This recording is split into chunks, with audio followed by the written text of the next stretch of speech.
সবাইকে আজ আমি তোমাদের সাথে হোয়াইট সস পাস্তার রেসিপি শেয়ার করব। তোমার যা যা লাগবে আমি নিয়ে নিয়েছিলাম।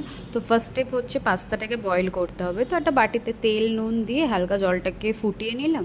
তাতে দিয়ে দিয়েছিলাম 1 বাটি পাস্তা, আমার অ্যাকর্ডিং মতো, আমার যতটা লাগবে কোয়ান্টিটি।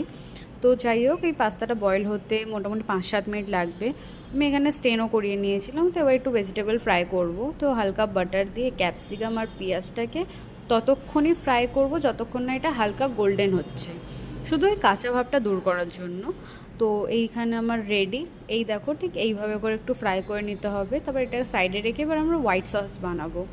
তো একটা কড়াতে একটু বাটার দিলাম, 1 চামচ ময়দা, ওটাকে হালকা একটু ভেজে নিতে হবে, বেশি না 2-3 মিনিট। তারপর আস্তে আস্তে দুধ দিয়ে ওটাকে পুরো মেল্ট করতে হবে, যাতে কোনো রকমের লাম্পস না থেকে যায়, তাহলে বাজে একটা টেস্ট আসে।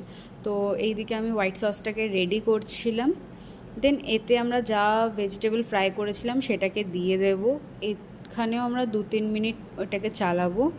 দেন এখানে taste according oregano, chilli flakes দিয়ে এতে পাস্তাটা দিয়ে ফ্রাই করে হালকা লাস্টে একদম চিজ দেব। হালকা 2-3 মিনিট আবার চালিয়ে নেব, আর আমাদের পুরো পাস্তা রেডি হয়ে যাবে। বেশিক্ষণ সময় লাগে না, আর খেতেও বেশ ভালোই লাগে।